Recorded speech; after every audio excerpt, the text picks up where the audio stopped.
শক্ত কোনো কর্মসূচি দেওয়া যাবে না।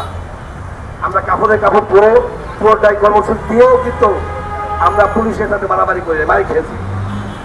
যদি আমাদের এই কর্মসূচি বাস্তবায়ন মানে এমপিওর ঘোষণাটা না হয়, তাহলে 7 তারিখে ঢাকা আসবো, আমরা ডুয়া ড্রাই কর্মসূচি আবার চালু করবো কাপড়ে কাপড় নিয়ে। আমরা মনে করি নন এমপিও শিক্ষকরা কোনো করুণা চায় না জাতির কাছে, আমাদের অধিকার চাই। এমপিও আমাদের অধিকার, শ্রমের অধিকার।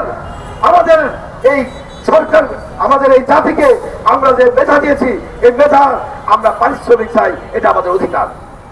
আমি একটা স্লোগান দিয়ে শেষ করব, কেউ খাবে কেউ খাবে না, কেউ খাবে কেউ খাবে না, কেউ খাবে কেউ খাবে না। এক দফা এক দাবি, এক দফা এক দাবি, এমপিও না নিয়ে ঘরে ফিরে যাব না।